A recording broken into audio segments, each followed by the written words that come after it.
In the name of the Father, the Son, and the Holy Spirit. Amen.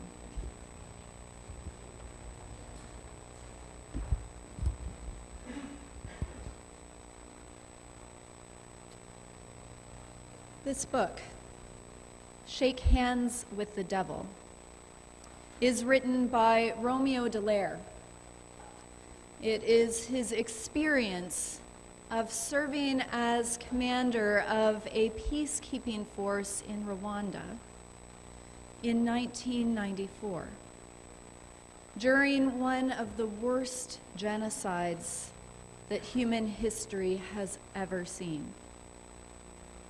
800,000 men, women, and children were brutally murdered for no other reason than they existed. He writes in the introduction of this book, "After one of my many presentations following my return from Rwanda, a Canadian Forces Padre asked me how, after all I had seen and experienced, I could still believe in God. I answered that I know there is a God, because in Rwanda, I shook hands with the devil. I have seen him, I have smelled him, and I have touched him. I know the devil exists, and therefore I know there is a God."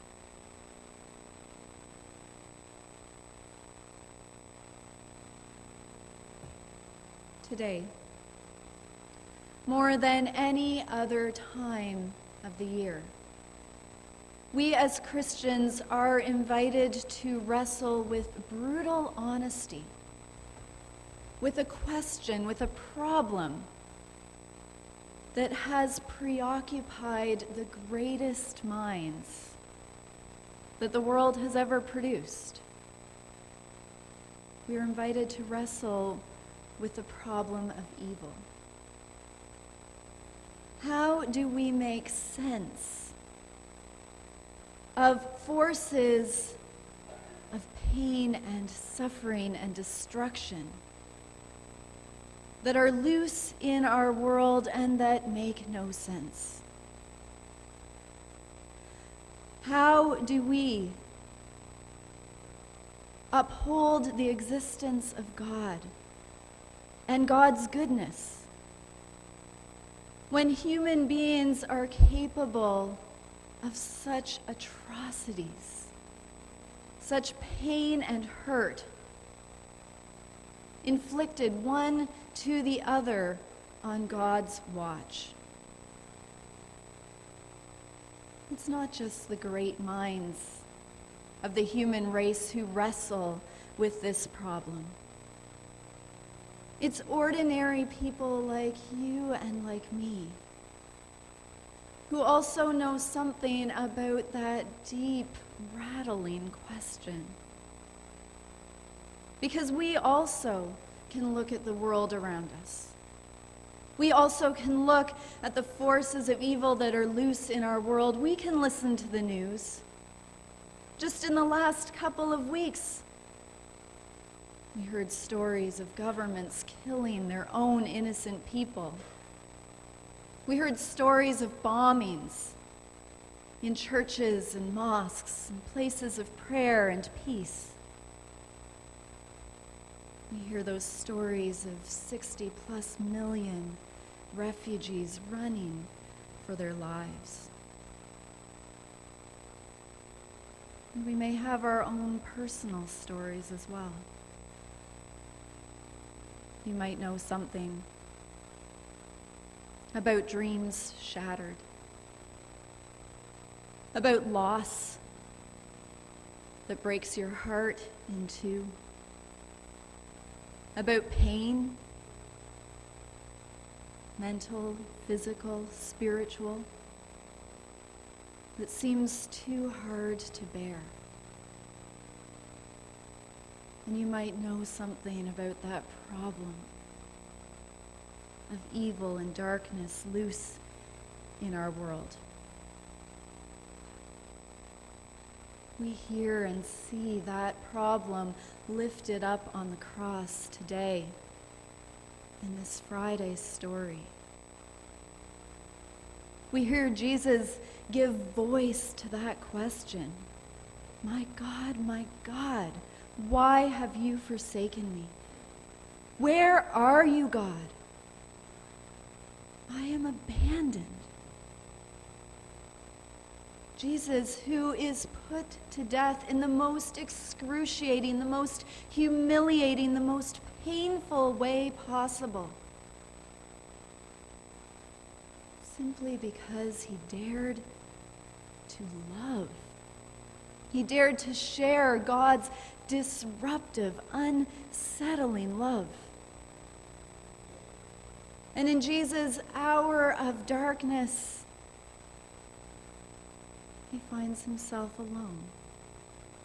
He's turned in by his friends. He's denied by his friends. He's abandoned by his friends who seek to save their own skin.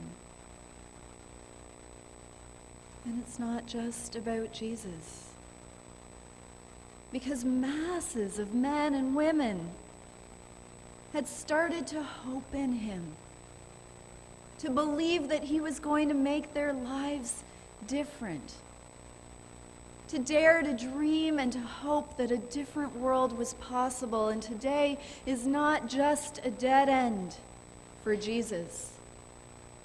It's a dead end for them as well. But I go back to this quote from Romeo Dallaire. I know the devil exists, and therefore I know there is a God.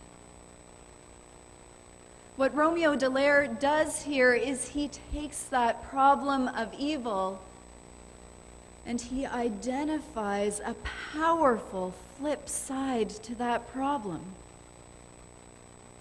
Because if there is a problem of evil,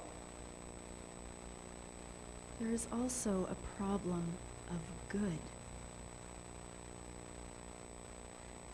Because if there are forces of evil that we can identify and name at work in our world and sometimes in our own hearts,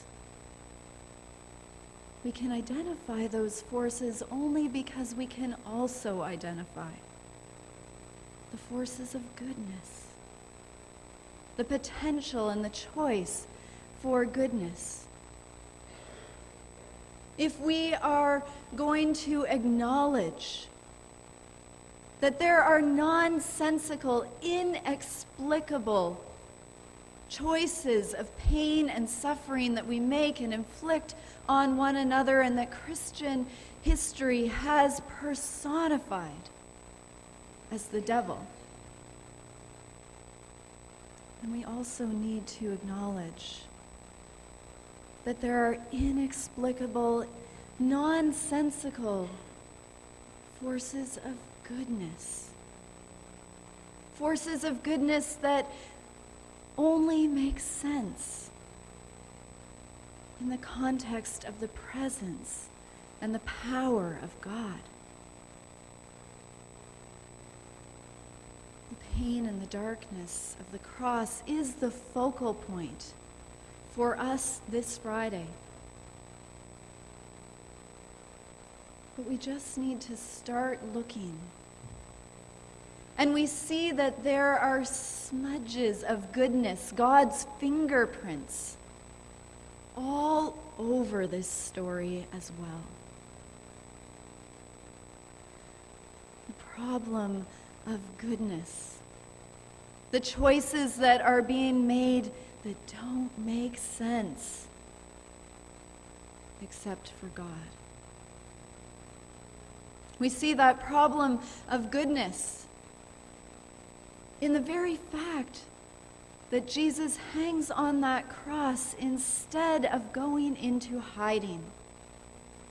Because he knew that Rome and the religious authorities were conspiring against him, and he could have run away. But he refused.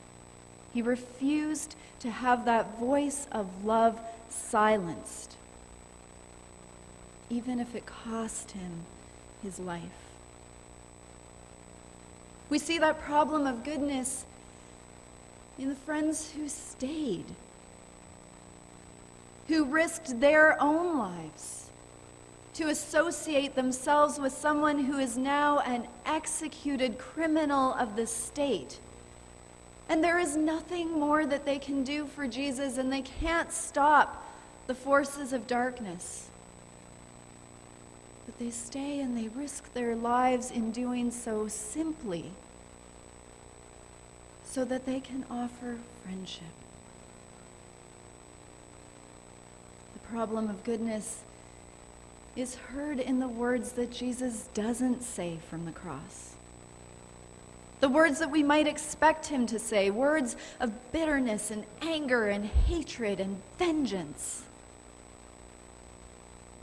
And instead, the reports come to us from many different areas that the words that Jesus spoke from the cross were words of love and surprising, unmerited forgiveness. The problem of goodness is in the voice of the centurion who has one job to do that day, and that's to follow orders. And instead, somehow, in the bloodied, broken body of Jesus, he is able to say, "This man came from God." The problem of goodness has been on the loose in all of the ministry that led up to this execution that got Jesus killed. And that problem of goodness should have given pause to those who thought that death was going to silence Jesus. Because all through his ministry, giving sight to the blind, healing the sick, feeding the hungry, forgiving the unforgivable, and raising the dead, Jesus has borne witness to the truth that there are powers that are more powerful than fear and death. That maybe God's love really is unstoppable. The problem of goodness is present in you and me today.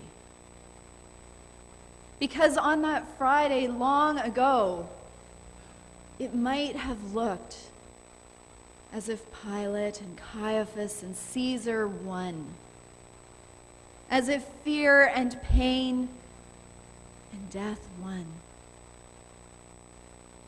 And yet you and I, we're here today not to join our prayers and praises to Pilate and Caiaphas and Caesar.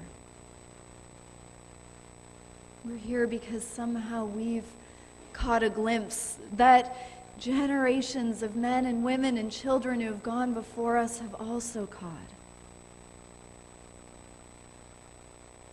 That there was a force that could not be stopped at work in Jesus. This is a day for honesty, for that brutal honesty, for us to name those dark forces at work in our world, in our lives, sometimes in our hearts, to lift up that pain and that need with Jesus on the cross. But today is also the day to be attentive, to trust once again that even in our darkest hour,